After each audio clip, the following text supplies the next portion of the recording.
now you have to think if the curve is shifted to the left, does that mean an increase or a decrease in the length of time that oxygen stays on hemoglobin, the affinity or the K value, the iron ion and oxygen for each other?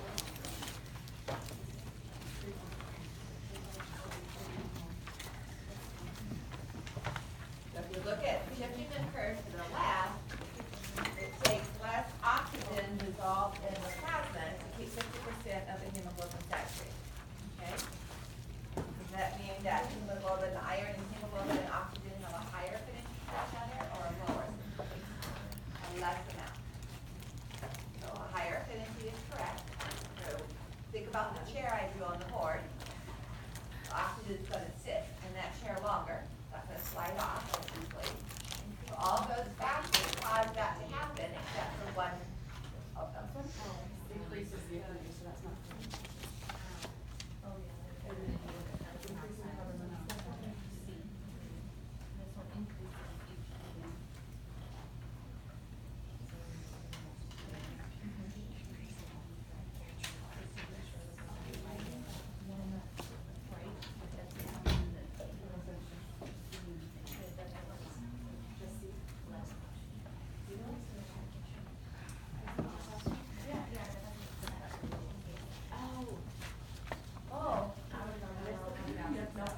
Okay, nope. Yeah, With that. except.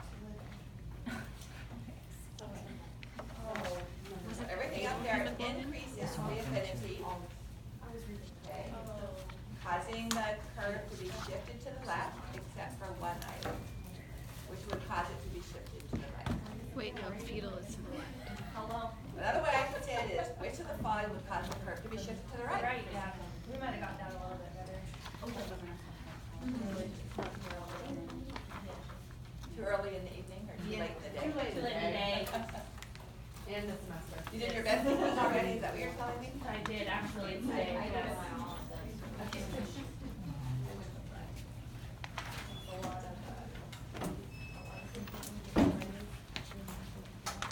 You guys missed my granddaughter, I had her on campus an hour ago. Aww.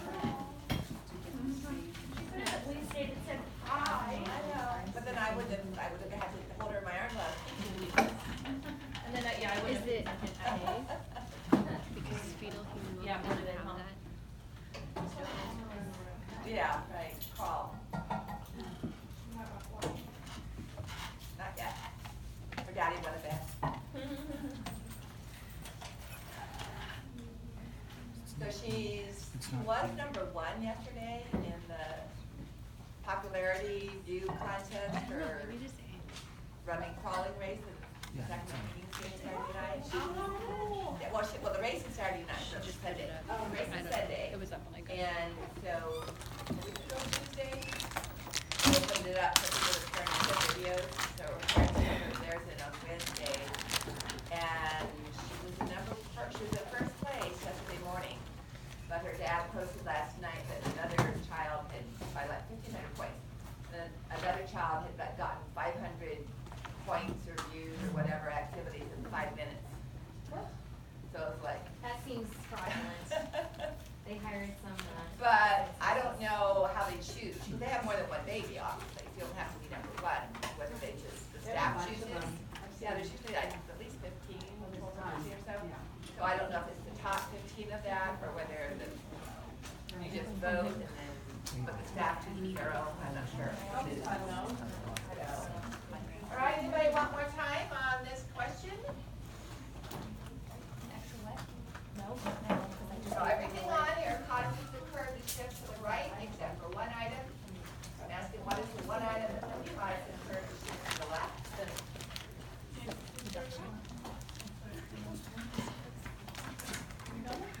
All right, so today, we are going to finish up external respiration. We have the carbon dioxide component to fit in. And was able to do that last night on the Monday, Wednesday group. And then we will look at how do we regulate? What is the factor that causes us to take a breath, or to take fewer breaths, or to take more? And then next week we just have, the week after we have only one class. So Next Tuesday and Thursday and Tuesday, we'll be working on the urinary system, and that's the new package for this on the front desk, all right? We don't need another lab, we need the new lecture material. And I was looking at the lab reports, and I have this lab due with the acid-base regulation lab, which is not gonna happen that way, all right? So, this is lab report 7, I just posted it to the Monday, Wednesday group, I'll post it tomorrow. And it says online that it's to the 20th, but it's to the 21st, all right? They won't be doing theirs until Monday, and we're finishing ours tonight, Monday, Wednesday group, so everybody's is due on the 21st. And then we're gonna wait for the respiratory control respirations with the urinary acid phase now. Okay, so the only one that's up there now is this one, yours will be up there tomorrow, due on a week from today. All right, so moving on, looking at internal respiration, all right, we can look at the transport of oxygen, which if you recall was transported, dissolved in the plasma, and how did we measure that? So we did the oxygen transport last night. We did a little bit of review. So how do we measure the amount of oxygen transported in the plasma? What's the measured value that we use? The partial pressure of oxygen. So you need to look at the bottom on this graph here. It just says PO2. Anybody know what's supposed to be added as a subscript to the P here? Is it alveolar PO2 or arterial PO2 or venous PO2? Arterial. Okay. So this is a graph based on arterial PO2, not alveolar. All right. So it's transported, dissolved in the plasma as PO2, and then it's transported mostly bound to hemoglobin. And how do we measure that? What was the vertical, the y-axis on the graph? Saturation as a percent. Okay, so the y-axis is percent hemoglobin saturation. Okay, so when we look at carbon dioxide, it is also transported in the blood in the reverse direction primarily, and is transported in 3 different ways. Okay, 2 of them somewhat overlap with oxygen. So we're looking at transport of carbon dioxide.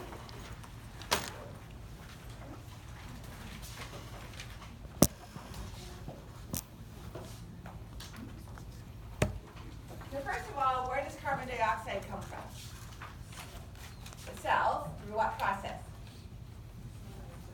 Cellular respiration, all right? So we have the mitochondria, and the intermediate step, and we'll talk about some of the new things. Covered this already, if you've had Michael, you definitely have. And so there's a step where we take the 3 carbon, after we take the 6 carbon molecule of fructose or glucose and split it in half, we have 2 3-carbon molecules. All right, so I'm just doing this as an overview. You're not going to be tested on this part until we get to digestive hydrolysis. So there's 2 of these, and each one undergoes a chemical reaction to lose 1 carbon, okay, which is lost and formed as carbon dioxide. So before we actually start working with this in the mitochondria, we form carbon dioxide in this intermediate step. Then the 2-carbon molecule, acetyl group, goes into the mitochondria and is further converted into single carbons by citric acid cycle or Krebs cycle. And so as each of those carbons is removed separately, we make additional carbon dioxide. We have 6 total carbon dioxides produced as we process. It's usually the glucose, but it can be, the other forms, and it can be lipids, it can be fatty acids. Each of those is a carbon, and it can be amino acids. All right, so this is where the carbon dioxide is coming from. So if this is our cell, then as carbon dioxide builds up in the cell, it's going to diffuse out, because remember it's quite soluble in the plasma membrane. And it's going to diffuse into the blood of the capillary.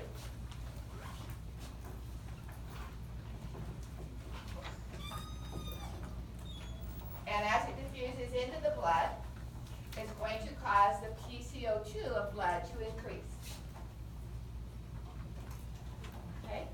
So the CO2 added to the plasma acts just like oxygen does to create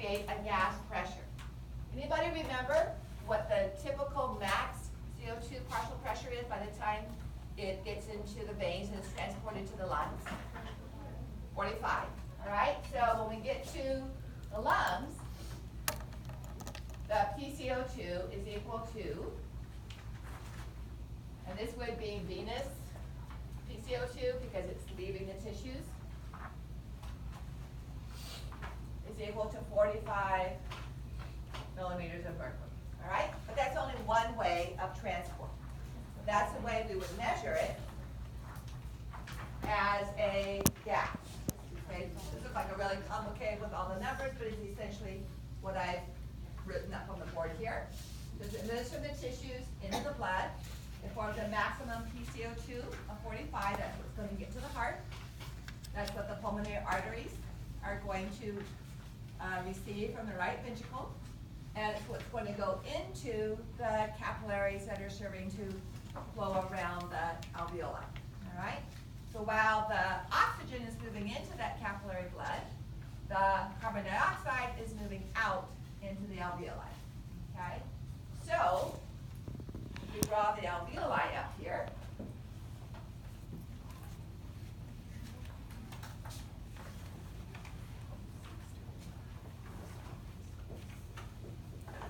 now we're going to have the alveolus has a PCO2. It's going to rise and fall with each respiration, but it's going to have a PCO2 of 40. And so we have a diffusion of the PCO2 of 45 to a PCO2 of 40. But remember why we don't need to have as high a concentration gradient between carbon dioxide in the blood versus the alveoli as we do for oxygen? It's more soluble across the lipid membrane, okay? So it moves much more easily.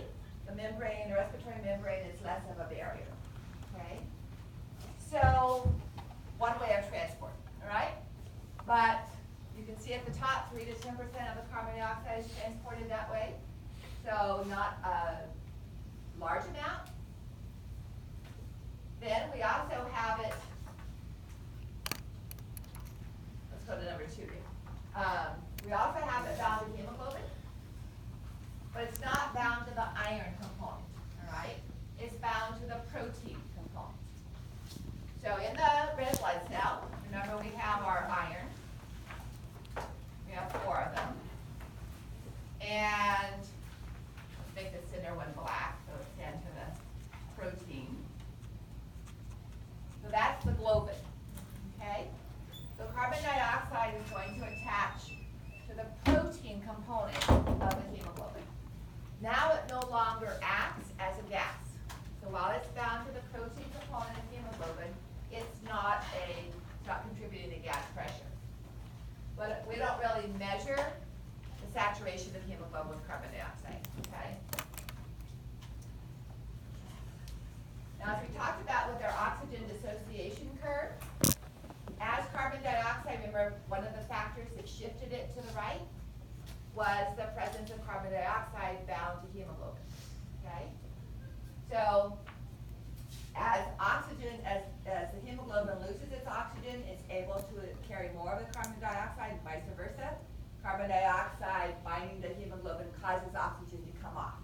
So we have what's called the Bohr-Haldane effect, and they're almost opposite sides of the same coin. So the Bohr effect is the more CO2 that binds to hemoglobin, the more oxygen comes off. And the Haldane effect says that the less oxygen is present, the more CO2 combines.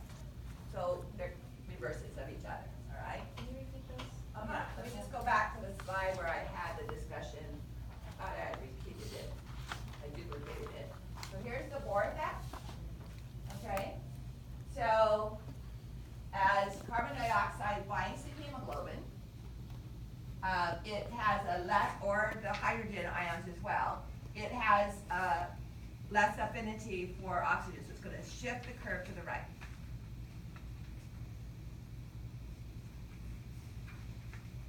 So hemoglobin's affinity for oxygen decreases as CO2 and hydrogen ions increase. Okay? And then we're almost saying the same thing with the Haldane effect, except the focus is on carbon dioxide binding. So the Bohr effect is saying hemoglobin's capacity or affinity attraction for oxygen is lowered as hydrogen ions and carbon dioxide increase. And then to flip the coin, to say it the other way, Haldane effect says,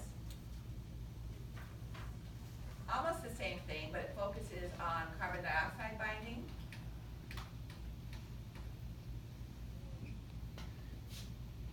The affinity for carbon dioxide increases as oxygen decreases. So it's just, like I said, two different sides of the same coin, one focusing on oxygen, the other focusing on carbon dioxide, okay?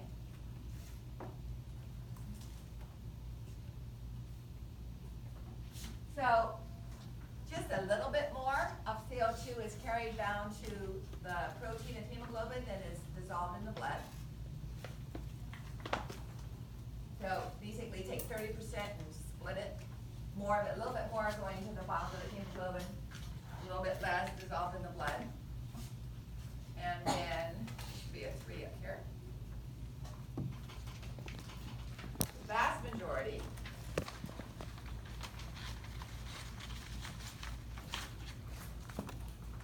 is carried as carbonic acid. Now, we'll do a lot more discussion of acids and base when we do acid-base buffers as our last lecture of this unit. And we'll look at the respiratory system again and the urinary system and so on. But let me erase, if I may, the diagram of the cell over here. I'm going to write, I already gave you this formula on Tuesday, but I want to do it again in reference to our hemoglobin. So may I erase just this part of the board? You guys have that?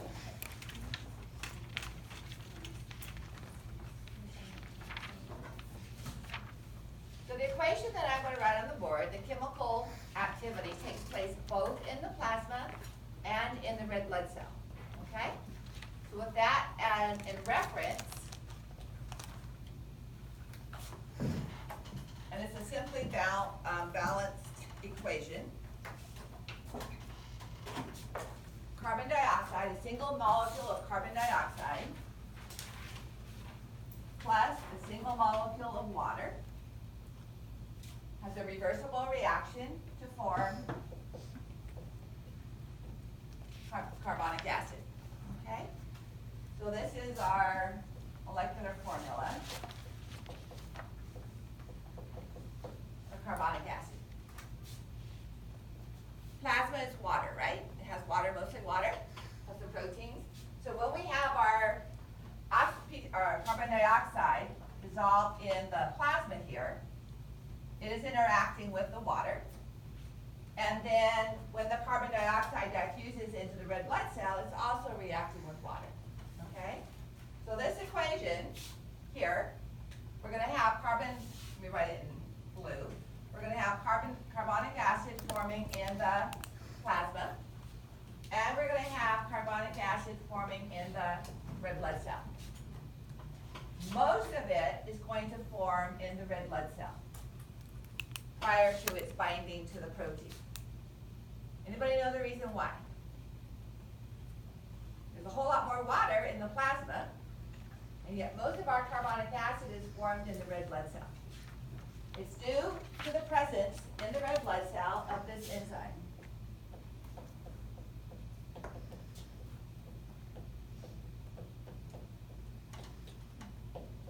Carbonic anhydrase, which increases the rate of the reaction. Okay? We're going to see that again when we talk about the urinary system, because simple cuboidal cells forming the nephron of the kidney also synthesize carbonic anhydrase. Okay? And so, and we're going to talk about it today because the third place it has carbonic anhydrase is the cerebrospinal fluid in the medulla oblongata of the brainstem. And that's essential for the reflex that controls our respiratory rate. Okay? So those three places have carbonic anhydrase. The red blood cell, the cuboidal cells of the nephron in the kidney, and the cerebrospinal fluid in the brainstem. So that all of those are places where we have a rapid conversion of carbon dioxide and water to carbonic acid. Now, does all of the, we look at hydrochloric acid.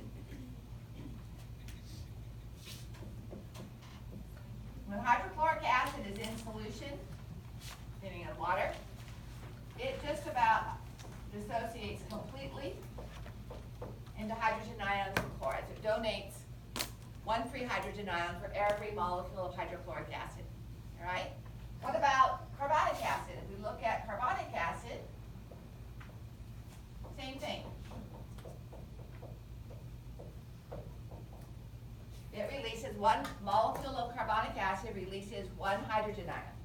And yet hydrochloric acid is considered to be a very strong acid. Carbonic acid, a weak acid, which is, we'll see when we get to acid-base balance, is what we need for a buffer.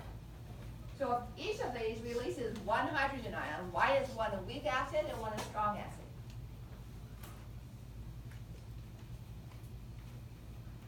Ever heard of the word affinity before?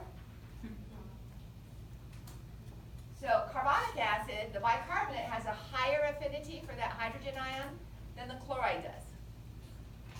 If I have 100 molecules of hydrochloric acid, just about all 100 of them is going to release hydrogen. If I have 100 molecules of carbonic acid, only a few of them will release hydrogen. So it's going to hold on to it longer. Therefore, 100 ions here, and I'm just making the number at the top of my head, maybe 10, 5 or 10 here. So I have more hydrogen ions released from the same amount of hydrochloric acid. That's why it's a strong acid. It ends up donating more hydrogen ions per number of molecules. Very few hydrogen ions released means a weaker acid, all right? So although we have it as carbonic acid, most of the molecules of carbonic acid are going to be in this format, okay? So yes, it does lower the pH, and we can use it to adjust pH, but it's not going to be as strong a factor as, say, the hydrochloric acid made by the stomach. So the hydrochloric acid has a higher affinity for the Right. hydrogen? Okay. So fewer hydrogen ions are dissociating from the bicarbonate ion, okay? Now, when this happens inside the red blood cell, all right, the protein of the red blood cell can help to buffer that hydrogen ion. If it can't, then the hydrogen ion is going to move into the bloodstream, all right? But what we also have is the bicarbonate is a good buffer. We use that to buffer other areas of acidosis in the body. And so if this is formed, this will dissociate to form the hydrogen ion and the bicarbonate ion. And the bicarbonate ion moves out into the plasma. To balance the negative positive charges, chloride ions from the plasma moves back into the red blood cell. And that's called the chloride ion shift, okay? Because bicarbonate is a better buffer than chloride is. So that allows the carbon dioxide to contribute to the buffering system of the body, as we'll see after we talk about the urinary system. So we talked about this a little bit last week. So if you are diabetic and you're not well balanced with your insulin, and you start utilizing fats for energy, you can go into ketoacidosis, all right? So would that drive your respiratory rate up, or would it slow it down? It would drive it up. Because while there are no hydrogen ions in the CO2 that you're breathing off, the more CO2 you breathe off, the less carbonic acid you can form, okay? So it's a way of balancing it back from the carbonic acid. It's indirect because you're not breathing off hydrogen ions directly, but by getting rid of the CO2, you're decreasing the amount of hydrogen ions you can make. So we'll discuss how that helps the body as a buffering component.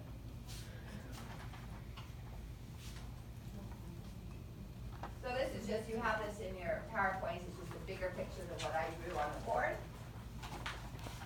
of the chloride shift. Okay? Can we go over that slowly? Uh-huh. Well, let's do it with this picture so you can recognize it when you see the picture and you go back and study. So this is kind of the reverse direction of the way I drew it, but here's our tissues producing CO2. CO2 can dissolve in the plasma as PCO2, all right? It can also form carbonic acid, but most of it goes into the red blood cell, okay?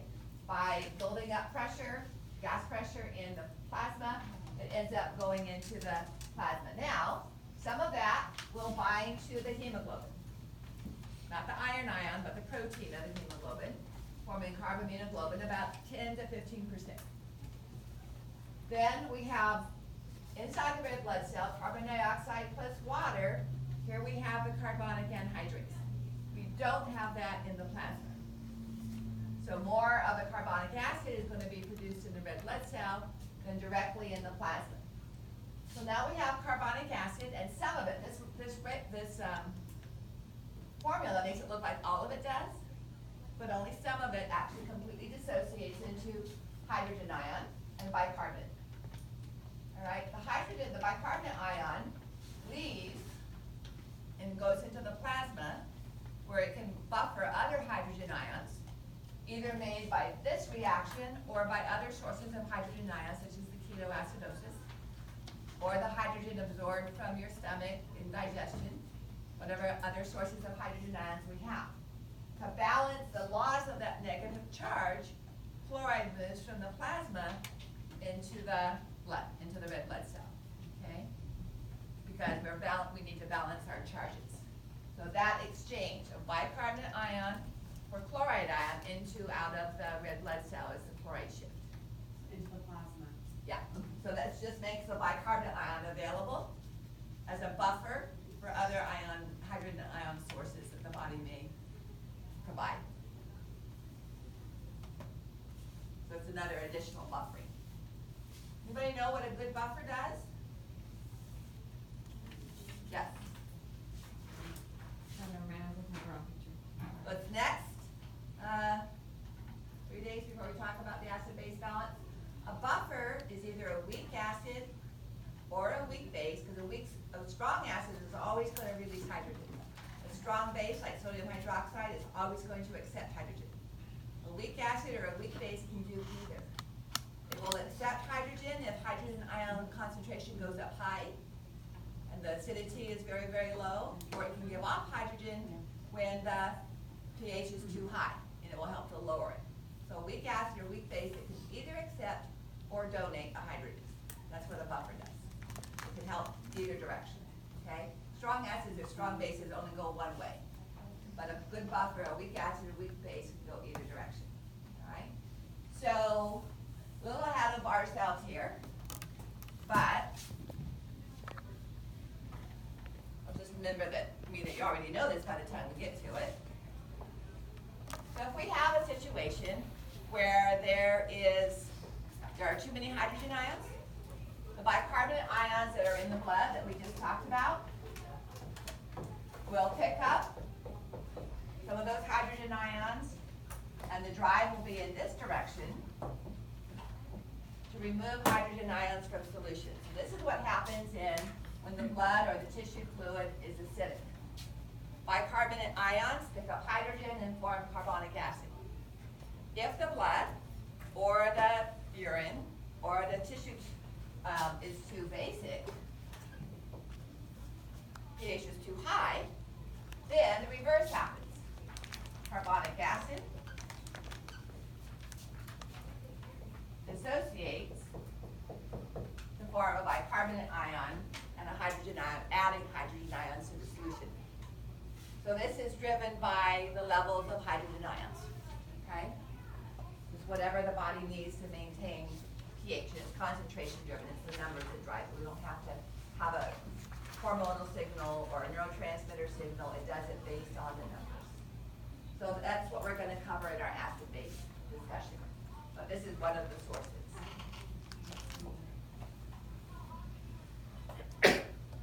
Okay, question number 2.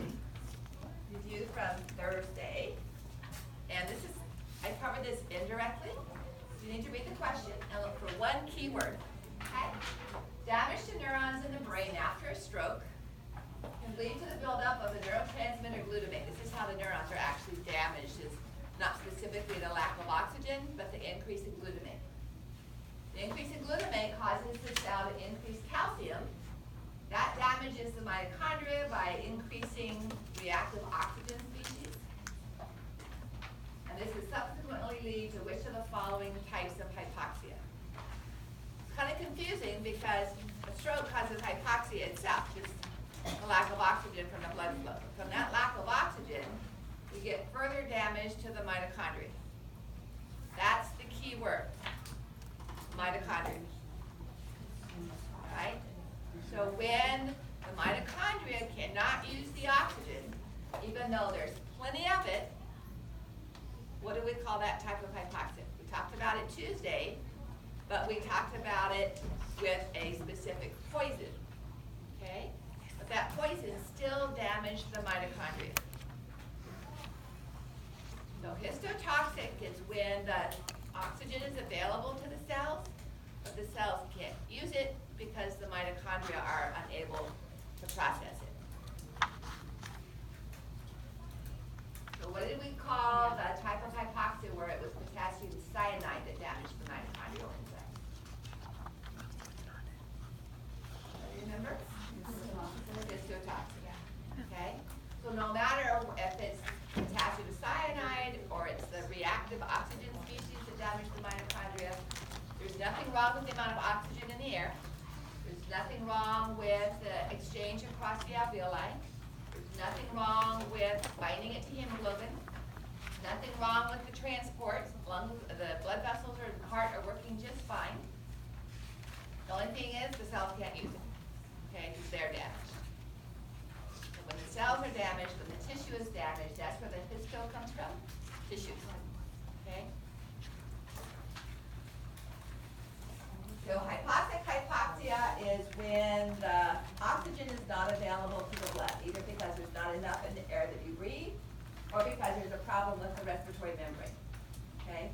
The diffusion distance is too great because of pulmonary fibrosis or pulmonary edema or pneumonia. Ischemic hypoxia and hypemic hypoxia and stagnant hypoxia all have to do with the delivery of the oxygen. Okay? All right. So let's switch to now the topic for today.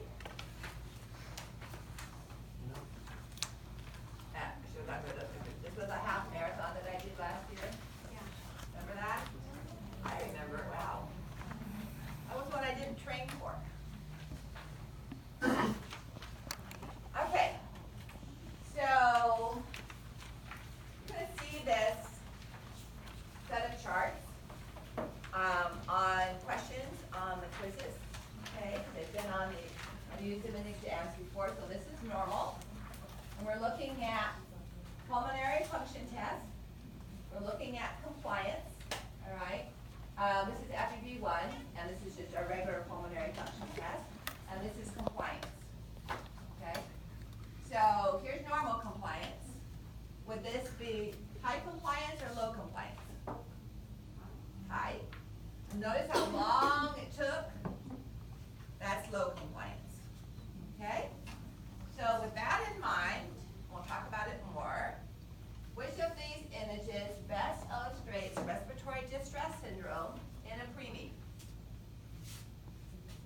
So what do preemies lack? Usually. Surfactant. Okay? So you can see that what would the lack of surfactant do? Would it decrease the amount of volume available? Would it decrease compliance? Yes. Okay, so what's the one up there that shows a decrease in compliance?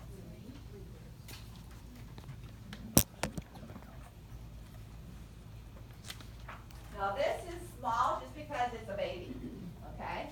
It's gonna have fewer components. You can see that the FEV1 ratio is 90. So this is not an obstructive pulmonary disease, all right? Now in these two, FEV1, if you can't see it, is 40. 40% of normal. Remember we said anything less than 80 indicates an obstructive pulmonary disease. So both of these two columns represent an obstructive pulmonary disease. One shows normal compliance. The other one shows high compliance. All right, so what were the two forms of obstructive pulmonary disease that we talked about? Emphysema and, that's restrictive. Pardon? That's restrictive.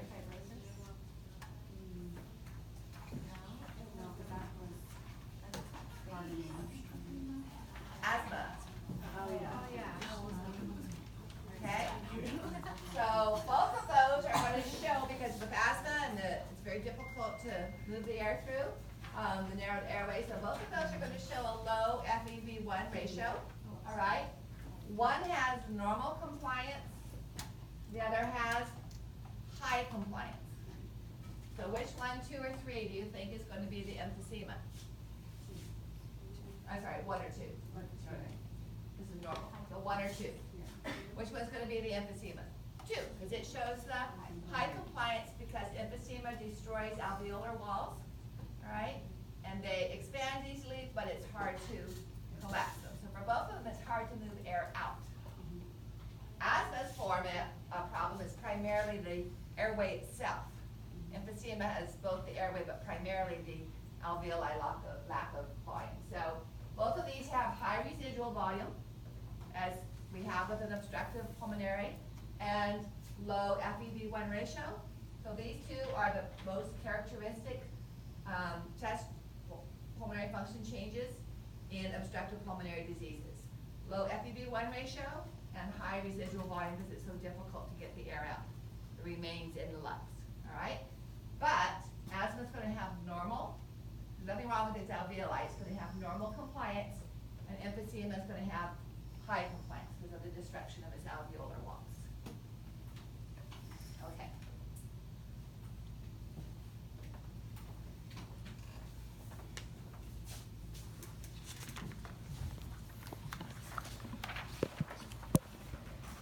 So again, is breathing a voluntary? Are we using autonomic neurons or somatic neurons? Voluntary or involuntary neurons? Voluntary, because those muscles we discussed last week were all skeletal muscles, right? The diaphragm, the external intercostals, our primary active respiratory muscles are skeletal. You can hold your breath, right? So, but we can still breathe when we're asleep. So this is a reflex. Is it based on the amount of oxygen you have in your tissues or the amount of carbon dioxide you have in your tissues? Carbon dioxide, okay? We do have, remember the SA node in the heart? Fires on its own and sets the heart to beat, okay? We do have a basic rhythm generator in the brainstem, but we also, it's still a reflex based on CO2 levels, okay? So, brainstem, if you recall, is midbrain, pons, medulla oblongata. So we're talking primarily about the medulla oblongata. That's where the respiratory center is. But there's also a couple of nuclei in the pons that kind of excite or inhibit our primary respiratory center. So that's where the central controller is, all right? We have sensors. We have pressure receptors, but most of them are chemo. The carbon dioxide sensitive one is in the medulla oblongata. The oxygen one is in the arterial blood. The arch of the aorta and the common carotid sinus, right where the common carotid artery separates and forms internal and external. That's sensitive to hydrogen ions and to oxygen. So hydrogen ions and oxygen in the neck and aorta, carbon dioxide in the medulla, and then they will send neuronal impulses via the intercostal nerves and phrenic nerve to our intercostal muscles and diaphragm, okay? This is something you can go back and look at. Right now it's just too confusing, okay? Too many colors and too many boxes, but it helps to tie it together. I like this diagram a little bit better, okay? And this one even better. So I'm gonna draw this on the board, and we can fill in functions in. So,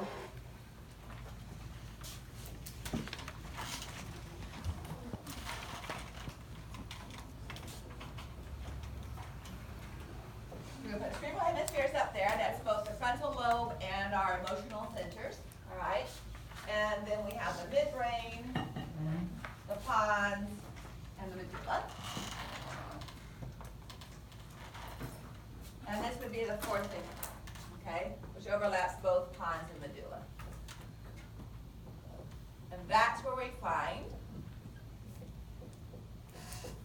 cerebral spinal fluid, okay? Because that becomes very important in our, that's the site of the carbonic anhydrase,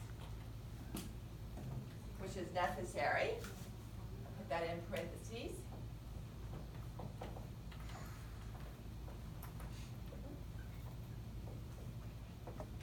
Okay. So our respiratory center in the medulla has two primary groups of neurons. One's called the dorsal respiratory group, and one's called the, big surprise, ventral respiratory group. So this is the dorsal respiratory group, and it's the one primarily responsible for inspiration, okay? The ventral respiratory group. And then right in here, my favorite word of this whole lecture,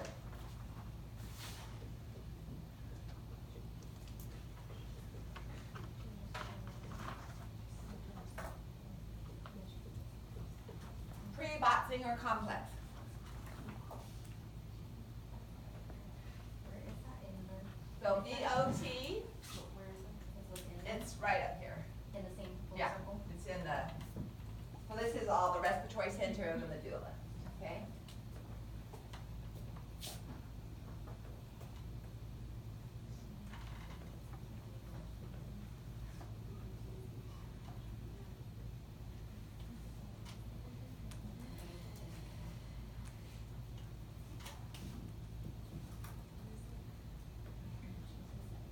So now, older cats have a pneumotaxic and apneustic center in the pons, and I'm fine with that, but newer texts call it the pons respiratory center or other terms for it, so we're just gonna keep this a little bit separate.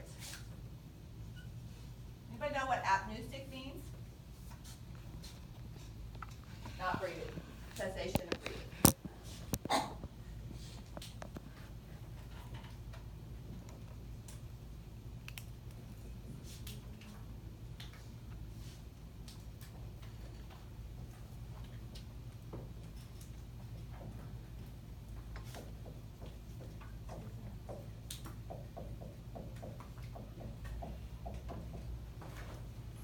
All right, so if we were to have a transection right through here, separating the medulla from the pons, obviously you'd be paralyzed, okay? And you wouldn't have voluntary movement and control. Would you still be able to breathe?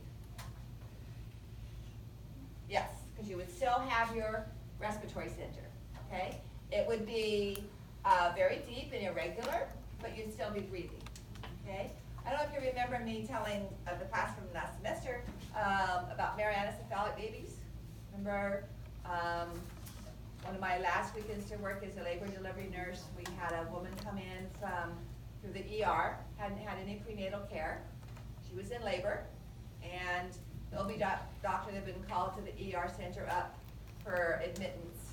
And the other nurse put on a fetal monitor to the baby's scalp, and almost immediately heart rate was dropping below 90 with contractions. And so an emergency C-section was called, and which means they're put out completely. There's no local anesthesia or anything, just immediate C-section, no nice little bikini cut, just get that baby out of there as fast as possible. And this baby was born with little flippers for upper limbs and flippers for lower limbs, and the back of the head was slanted like this, because there was no cortical tissue, right? So they used to be called anecephalic, which means without brain, but usually there's a brain stem. And these babies may be stillborn. They may be born and live for a few minutes or several days to weeks, okay? And so this baby, maybe 5 minutes, lived. The pediatrician was there because it was an emergency C-section and checked the baby out, gave me the stethoscope, and the baby died within about 5 minutes of being born. And the pediatrician put down that it was stillborn, even though the baby lived because no resuscitative measures were taken. Babies that live longer are often, their parents will donate body organs, especially their hearts, for pediatric heart transplants, because they can be put on life support and kept alive until a donor is found. So this mother, just to finish the story, the mother was either divorced or going through a divorce. And the next day I was working postpartum, and I got a call from nursery and they said, did you take care of this baby yesterday? And I said, it's in the delivery room. And they said, well, the mother's down the med-surg ward and she wants to see her baby. And so I said, well, has anybody talked to her? And they said, no, the pediatrician hasn't been to see her and the OB hasn't been to see her. And she didn't have her own doctor, but the physicians that were in the OR hadn't been there.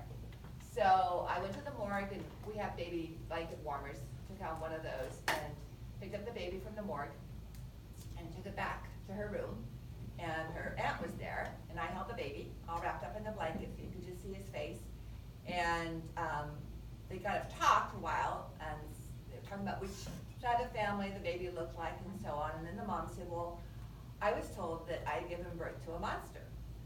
And I said, I unwrapped the blanket and I said, well, you know, he has flippers for his upper limb, you know, arms and legs. I said, but he's not, obviously not a monster. And I gave the mom the baby to hold. She didn't completely unwrap it. And I didn't unwrap the back of the head, so I don't know what she felt as she was holding it, but I was glad that she had seen her son because he was still a baby.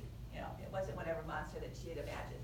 So he still had the brainstem components that allowed him to develop and live, because if the brainstem wasn't there, no, he wouldn't have been breathing, he wouldn't have been getting his oxygen from the mother, but his heart still needed to beat. And that is regulated by the cardiac center in the medulla, okay? So, but of course, being able to take a breath after he was born is going to need that respiratory center. So we see that the pneumotaxic and the apneutic centers have control over the respiratory center. So we're going to talk about that. The red line means it's excitatory, and the darker blue line means it's inhibitory, all right? So emotions can both excite and inhibit the activity in the pons. So things affect us and we breathe faster or we slow down our breathing. It depends on what those emotions are, all right? Then the pneumotaxic center will inhibit the apneutic center. So this is going to inhibit the apneutic center. And the apneutic center excites the dorsal respiratory group, what normally causes us to breathe, all right? So this is going to send excitatory information to the dorsal respiratory group. Now, so detection of changes in our chemicals, detection of changes in PO2 can, like hydrogen ions or PO2, can come in and directly affect the dorsal respiratory group. So here's an example of an indirect control. So as you breathe out, remember when we were looking at the sheet plug?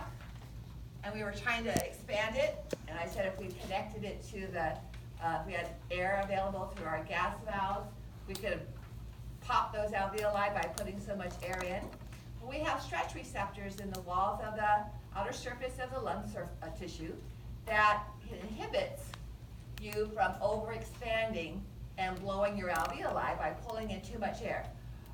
So we're trying to do our maximum inspiratory reserve, and there's a limit to how much we can pull air in, all right? So as that expands, that causes these stretch receptors to fire, and they go to the apneutic center and inhibit it from firing. So by inhibiting the apneutic center from firing, that blocks it from stimulating the dorsal respiratory group. So it's an indirect effect on stimulating that. All right, so we're going to look at the central chemoreceptor pathway, and then we'll probably take a, well, we'll see, we might finish it before break. All right, so generation of a respiration rhythm. That's the role of the pre-Boxlinger complex. The neurons there fire at a certain rate, okay, and generate the dorsal respiratory group to fire. The regulation of rate and depth of breathing is the pons, purpose of the pons.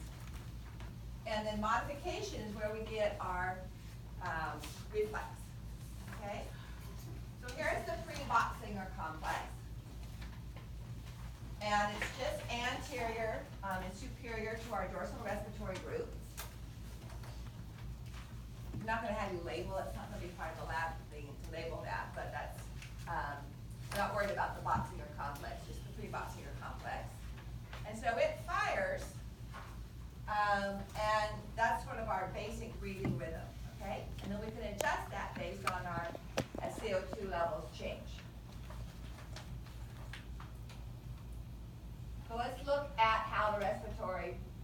these are the steps of the pre-boxing complex fires, generating that basic pattern. Then the dorsal respiratory group is where we have our inspiratory neurons. In the ventral respiratory group, we have both. This is typically for forced breathing and forced expiration. So remember our accessory muscles for breathing? Some of them are on the quiz Tuesday night. The ones that come from the neck region and go to the first and second ribs. Remember, what do we call those? Scalenes, okay? The I pledge allegiance muscle that goes from the ribs to the scapula. We can flip the origin and that helps to pull the ribs up. Pectoralis minor. And then the one that goes from the scapula to the ribs to pull the ribs up. Serratus anterior. Okay, so those are for forced inspiration. So that's going to be controlled by the ventral respiratory group. And forced expiration, which is meaning not passive. So when we do our forced expiratory volume, we're going to be using the ventral respiratory group. Okay, we'll go through these again. I'm just kind of giving you a preview. All right. Then from the pons, we can smooth out the breathing activity. All right, but we don't need the pons to actually breathe. I need the medulla, but you don't need the pons to actually breathe. Okay.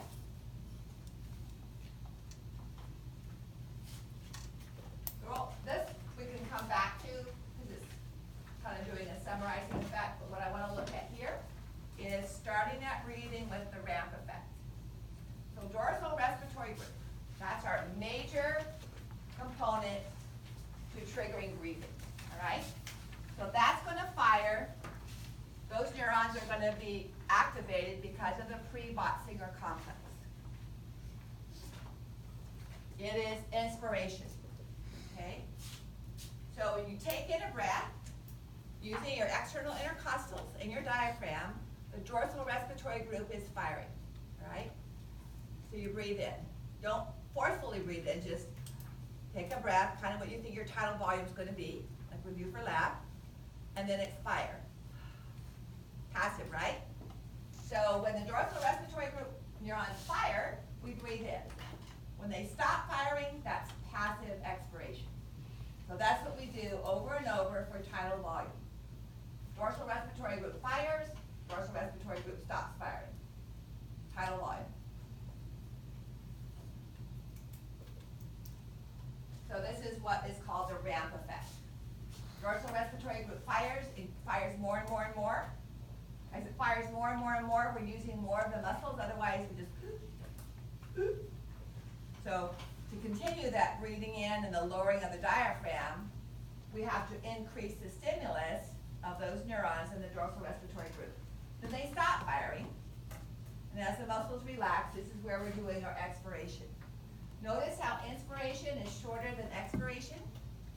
So our typical tidal volume is usually 2 seconds of inspiration, 3 seconds of expiration, as the muscles are relaxing because they're not getting any signal.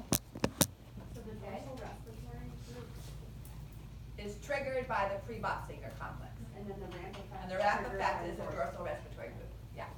So here's the dorsal respiratory group firing, and then it stops, and then it fires, and then it stops, okay?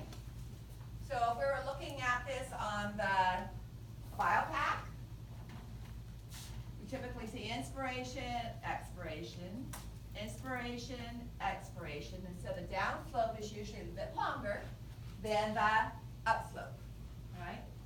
Passive expiration is usually longer.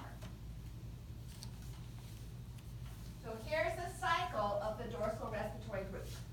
Normal, tidal volume, without trying to blow up a balloon, without trying to take in a deep breath, without exercise. So the dorsal respiratory group fires, triggered by the pre-Botzinger complex. Neurons are sent to intercostal muscles and to the diaphragm via the intercostal nerves and the phrenic nerve. You breathe in for 2 seconds, then it stops. You relax for 3 seconds, and then we do it all over again, okay? So I want you to recognize this pattern as dorsal respiratory group triggered or generated. Okay? Normal breathing in and breathing out. Just our everyday tidal volume is due to the dorsal respiratory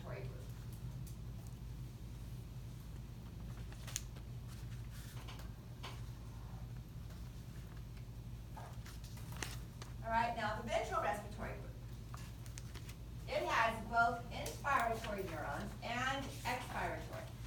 Dorsal respiratory only has the inspiratory. So why did we breathe out with the dorsal respiratory group? Just because they stop firing, right? So when they're not firing, then the muscles, intercostal, external intercostals, and diaphragm relax. When they fire, they contract. When they don't fire, they relax. When they fire, you breathe in. When they don't fire, you breathe out. Okay? So inhalation active, expiration passive. That's dorsal respiratory group. Now, both the ventral respiratory group has both. Okay? So we're just doing everyday breathing. When you put the mouthpiece in your mouth in the lab activity that we were practicing for Tuesday night, we're going to do that. You're just doing the 4 normal breaths. It should be just your dorsal respiratory group that's involved. All right?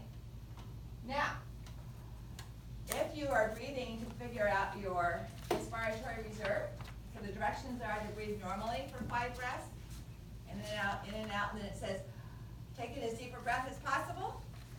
Now you fire the inspiratory neurons, okay? And that goes to your accessory inspiratory muscles. And you take in that extra breath. Breathing out, if you're just going to normal, is just relaxation. But if you're forcing air out, if we're measuring our FEV1, which is breathing out as fast as you can, then you don't have time to just, you have to start at the top and force it out, as much air out as you can. Then we're using the ventral respiratory group to also activate the expiratory neurons. Okay? So forced inspiration, forced expiration involves our ventral respiratory group. Okay? So here's the ventral. So when we're doing forced breathing, we're using both dorsal respiratory and ventral respiratory group for inspiration. Okay? Then for forced expiration, we're using the ventral respiratory group. Because the dorsal respiratory group doesn't have expiratory neurons. It doesn't have any neurons that go to the external, to the internal intercostal, or to the abdominal muscles. So if we go back to this slide here, okay? So coming from the ventral respiratory group are neurons going to the phrenic nerve and the intercostal nerves.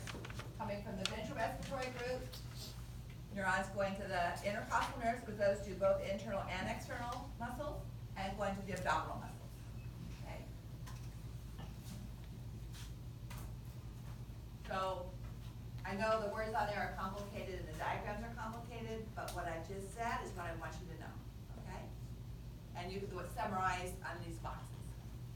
The only thing I would do is to add pre-boxing or complex and an arrow going here, okay? To remind you that that triggers that process.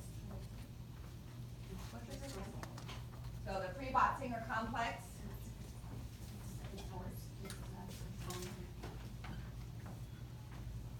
is going to activate the dorsal respiratory group on a set pattern. Okay, so question 4. The ramp effect, and in case you've forgotten, that's this.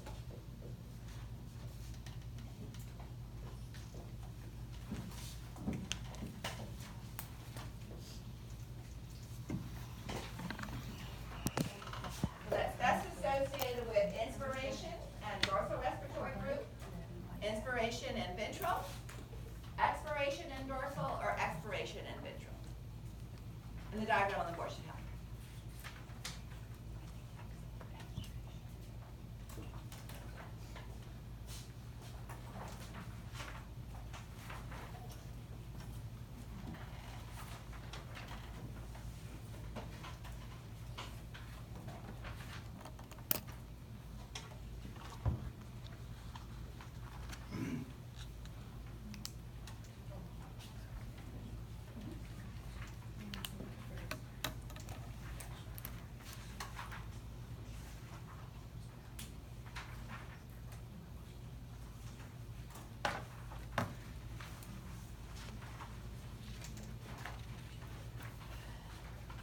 Okay, so if we recovered from that question,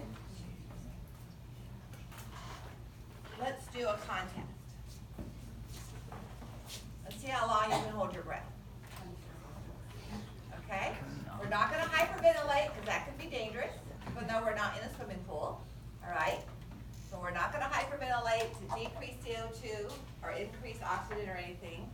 just take in as deep a breath as you can and hold it for as long as you can. You can exhale because as CO2 continues to move into your alveoli, they're going to start to feel like you're getting stuffed with air.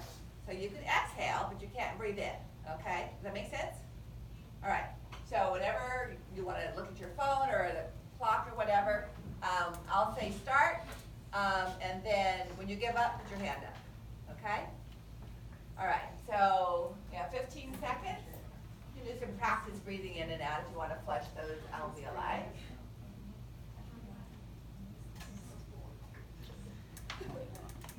Okay, get ready. Take a breath and hold it.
Your face is red.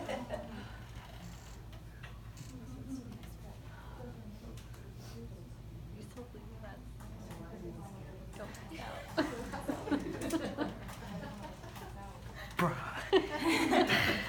Okay, Yo, looks I'm like an a minute, athlete. 25 seconds. Anybody still holding?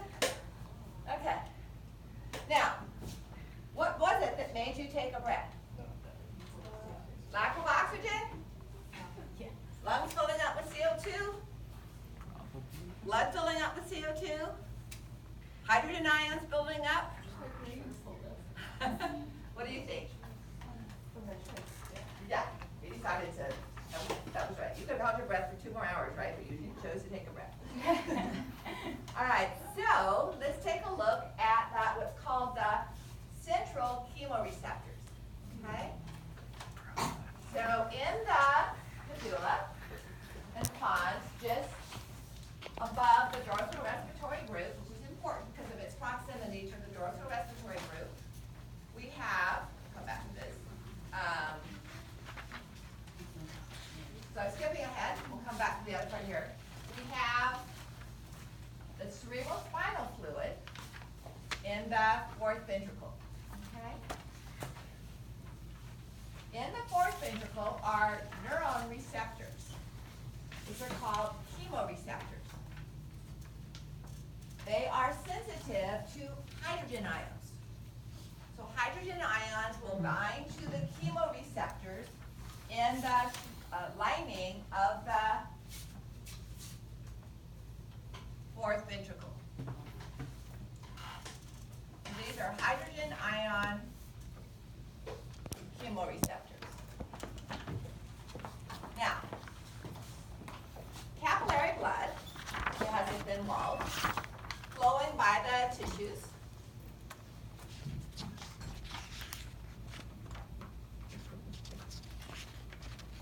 It's going to contain various chemicals, all right? And we're talking about capillary blood, so what's coming into it is capillary blood is flowing through the brainstem. It's bringing blood from the heart, right? And along the way, it's picking up chemicals from the tissues. So as there is a buildup in carbon dioxide, there's also going to be a buildup in hydrogen ions because carbonic acid is going to dissociate. However, hydrogen ions cannot cross the cells, the epidermal cells, lining the fourth ventricle. Carbon dioxide is a gas, and we already know that it's very permeable across the plasma has the membrane of the cell, okay? So carbon dioxide diffuses into the cerebrospinal fluid. Hydrogen ions do not. We'll talk about those when we look at the carotid artery and the aorta as far as chemoreceptors are concerned. However, this receptor is for hydrogen ions, not for carbon dioxide. But our hydrogen ions can't get into the blood. So what do? Remember that formula we went over before? Carbon dioxide plus water forms carbonic acid, which dissociates to form hydrogen ions and bicarbonate. This is the source of the hydrogen ions that interact with the receptor. And remember the enzyme that I said was present in the CSF along with the red blood cells? Carbonic anhydrase. So in here, these cells also produce carbonic anhydrase. So carbonic anhydrase is going to increase the rate of the reaction of the carbon dioxide from the blood plus the water in the CSF to form carbonic acid. That dissociates to form hydrogen ions. And those hydrogen ions interact with the receptors that then drive the dorsal respiratory group. Okay? That's why we can't hold our breath forever. Can you repeat that one more time? Uh-huh. So, blood coming through the capillaries has carbon dioxide as a gas, PCO2. It also has hydrogen ions from various sources, including carbonic acid formed in the plasma, okay?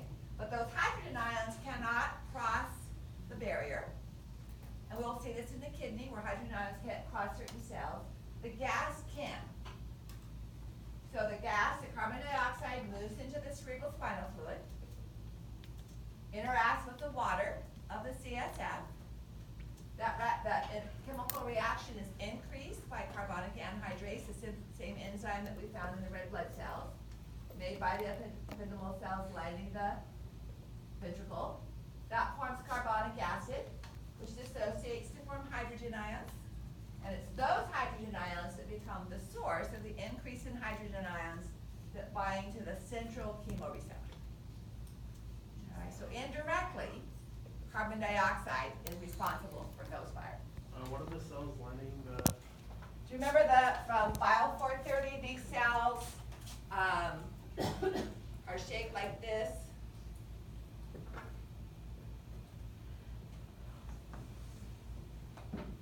And they're called ependymal cells, or the neuroglial cells, or ependymal, depending on how you want to pronounce it. Okay? And that's what makes us take a big deep breath in, right? Yeah, so when this fires, it causes the dorsal respiratory group neurons to fire, which send the same signals to your diaphragm and your external intercostal muscles, and you take a breath. Okay?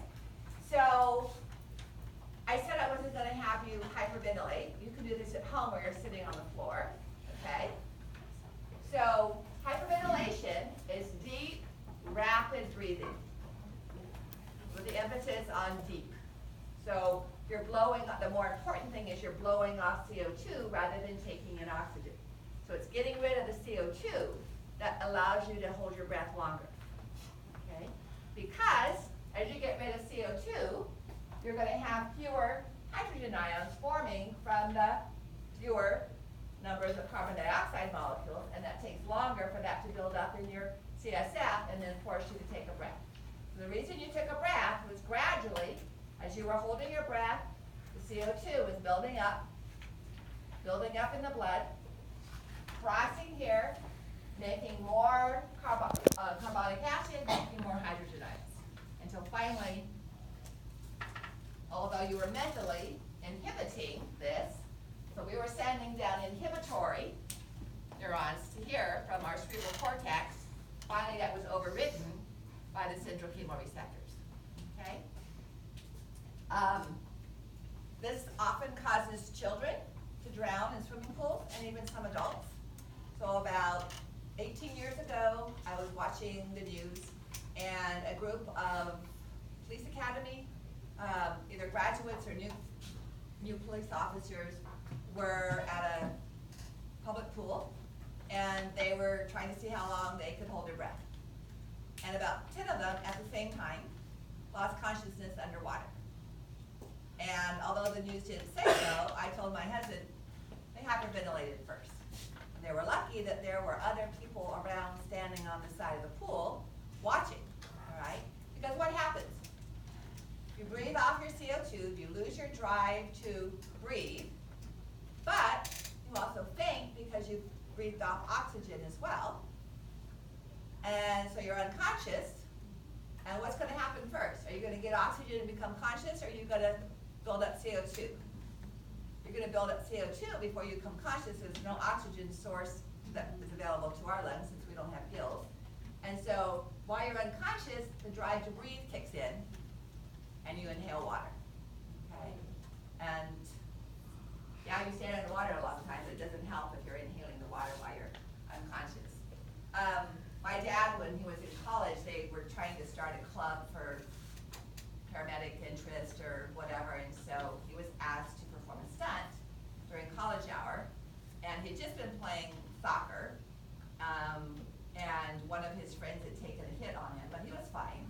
So they're sitting in college hour, and he hyperventilates so that he can faint. So that this was a pre-planned stunt, you know, people would come over and pretend to revive him. Well, his poor friend thought that he had fatally injured him because he had just slumped and passed out during the college hour event. That's why I said sit on the floor, okay? So if you want to see if it affects it, you don't have far to go before. And don't do it in the bathtub, okay? Sitting in the bathtub with water doesn't work either. All right, so going back now to the Pontine respiratory group. All right, so these you're not going to, you will still breathe, like I said, if we make a cut here. Not that anybody ever would, this doesn't treat any kind of disease, all right? But if you were to separate the pneumotaxic group of Mystic Center from the medulla, you would still breathe, but your respiratory rate would be irregular, okay? And so that's what the pneumotaxic and, pneumotaxic and apneutic center does. So the pneumotaxic group is going to, if it's not working, then you have long breaths to go. You're taking long breaths before you breathe out again. Okay? So the breathing pattern, if we cut separate here, the breathing pattern is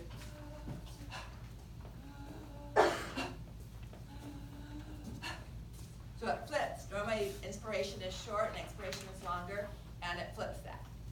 So inspiration is longer and expiration is really short, okay? So if you don't have this, then your breathing pattern is like this. So the flip side of that, okay?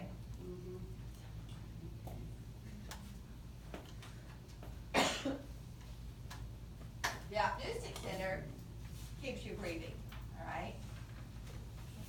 So it works with the pneumotaxic center, but it keeps other changes in the body from stopping respiration. So they really work very closely together, so it's hard to separate their function.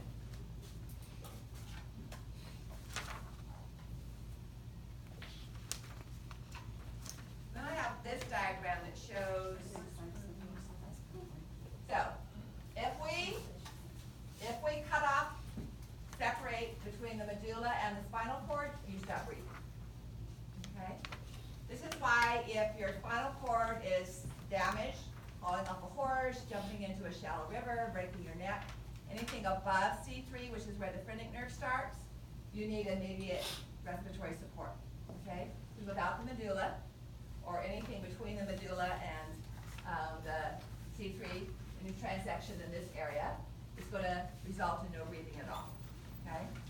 Then if we keep the medulla, you're going to breathe, but it's going to look like this. It's going to be irregular, okay?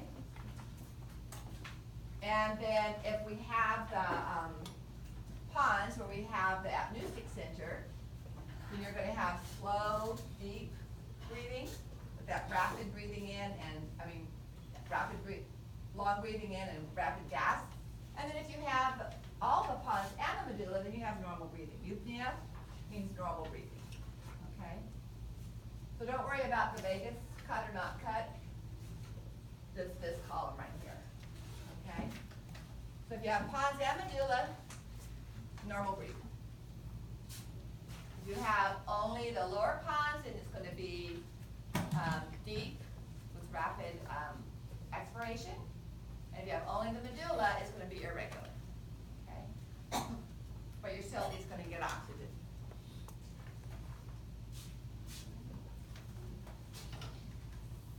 Okay, you want a break and then a 15-minute lecture, or just push through? Huh? 15 minutes, that's all we have left. Just push through, I figured. I just wanted to be your choice. All right, so now we're looking at the central chemoreceptor is sensitive to indirectly CO2, all right? Because the arterial hydrogen ions can't get to the CSF. But it's not the gas CO2, it's the hydrogen ions from the CO2, okay? So indirectly CO2, which contributes to the pH of the CSF system, but not the pH of the blood, all right? It's not sensitive to changes of oxygen at all. Only to carbon dioxide via the hydrogen ions that come from the carbon dioxide. And central chemoreceptors are the ones we're talking about there in the medulla, in the cerebrospinal fluid, okay? So peripheral chemoreceptors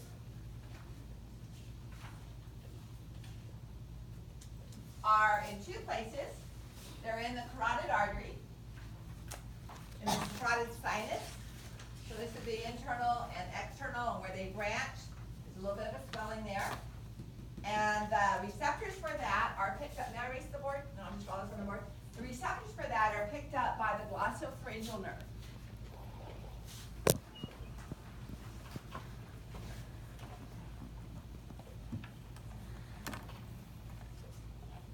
Does the glossopharyngeal nerve go down into the thoracic cavity?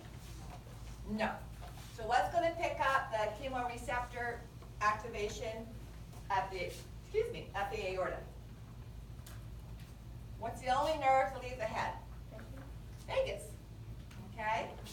So glossopharyngeal nerve receives the sensor info from the carotid sinus, and vagus nerve receives it from the aorta, the arch of the aorta. So both of those locations, we have specialized cells that are illustrated here.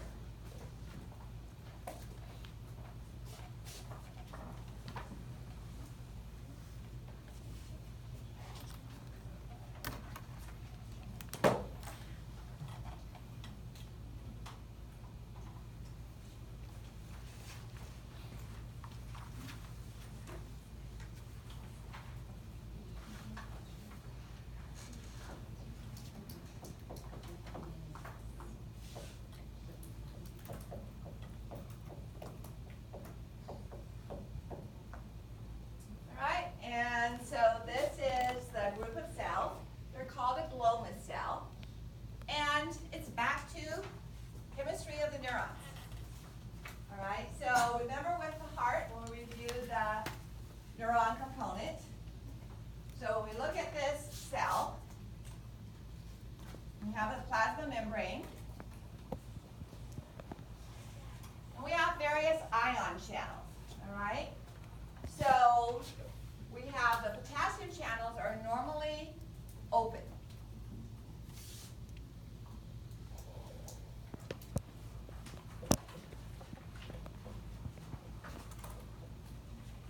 So if potassium channels are normally open, which way does potassium go? Out, all right? So we normally are leaking out potassium ions, which keeps the inside of the glomus cell, which is what this is called, more negative, okay?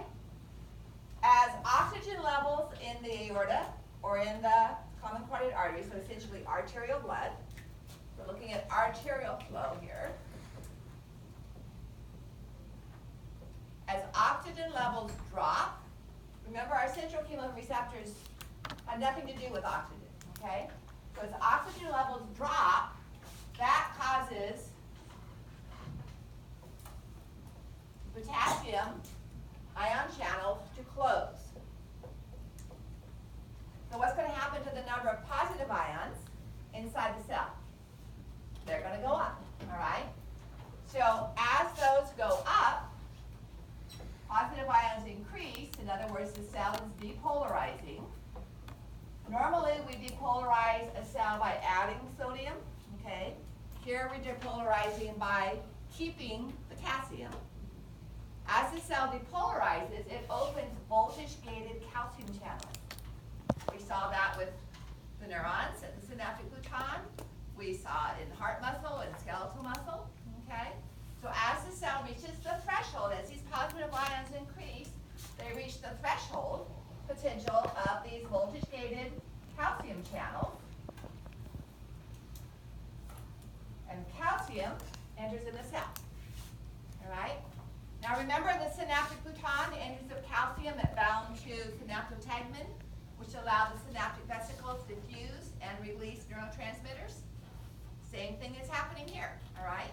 So calcium binds to proteins that allow these vesicles to fuse with the membrane, and that releases dopamine, and that binds to the vagus or the glossopharyngeal nerve that sends excitatory action potentials back to the brainstem to drive breathing. Okay? So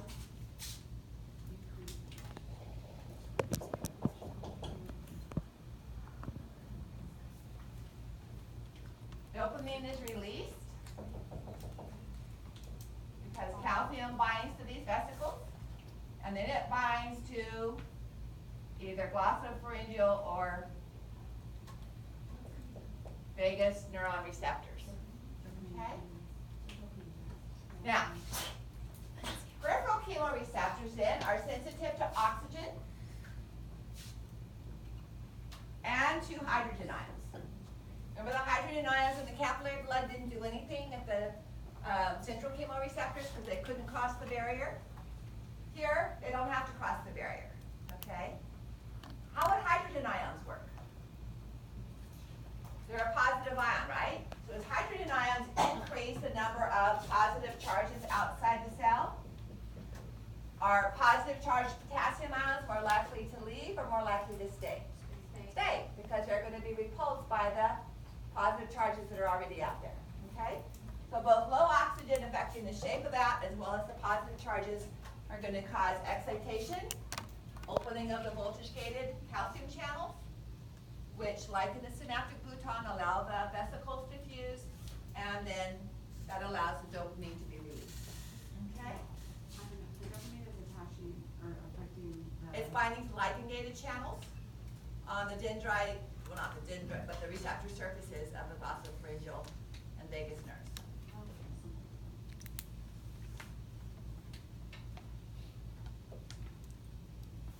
So people who have emphysema, are they going to have high levels of CO2 or low levels of CO2?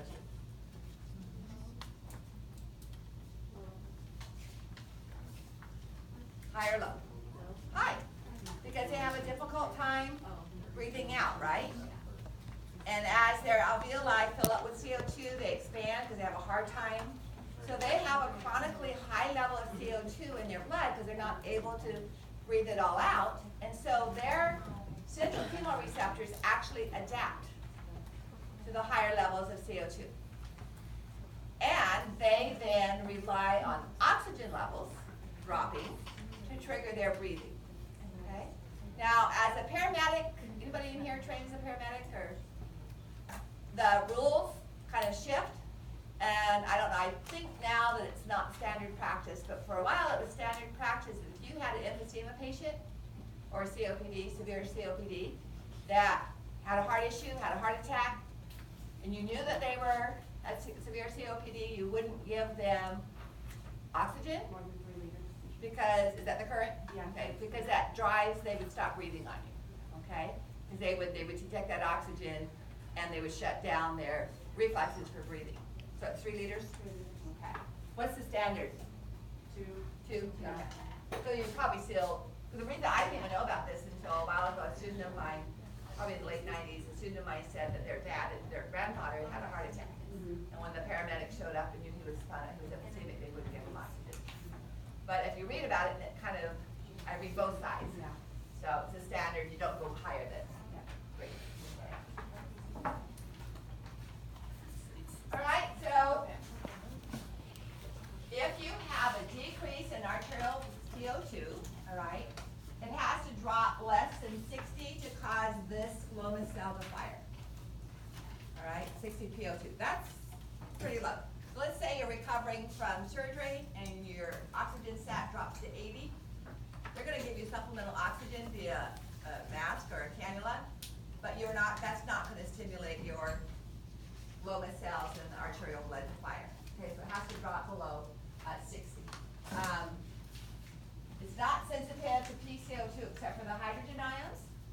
Hydrogen ions also will trigger the glomus cells, but hydrogen ions will not have any effect on the central chemoreceptors, again, because they don't cross that barrier. Okay?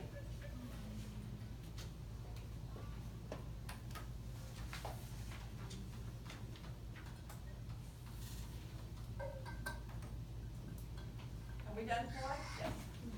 All right, so here's our last question. So according to the diagram, stretch receptors in the lung tissue, right here, all right, are going to, and that would be here, they inhibit or they excite. I think you have that diagram in your lecture notes. Okay, these will be a little easier. So which of these are correct? Okay. Directly inhibit the DRG, directly means they would go to the dorsal respiratory group and inhibit it. That's direct, okay? Indirect means they go to some other cell structure and that would inhibit it. That's what indirect means, okay? Or directly excite the DRG. So you don't have the colors in your black and white diagram. So red, you can follow red is this line here, going to the ventral respiratory group.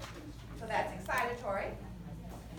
And the blue one, going to the apneusic center, is inhibitory. Okay? And then the apneusic center excites the DRG. Okay? I would draw it on the board, but I erased the diagram I had on the board.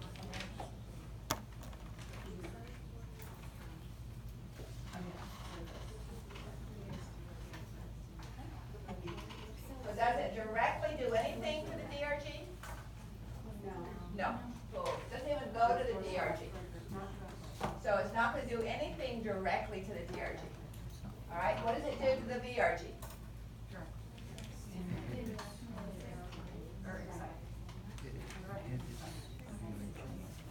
It's going to be excitatory. Okay. You think it's excitatory to the inspiratory neurons of the VRG, or is it excitatory to the inhibitory neurons? Expiration. So it's excitatory to the expiration because we're trying to stop breathing in, so we're not going to excite the forced inspiration. We're going to excite the forced expiration. Okay. And then inhibitory to the apneusic. Is that going to cause the apneusic to fire and activate the dorsal respiratory group? So the apneusic group already fires, right? So if we inhibit it, does the dorsal respiratory group end up being inhibited or excited? Inhibiting. We're stopping the excitatory activity of the apneusic. The apneusic normally excites, but the stretch receptors inhibit that, so we block that excitation.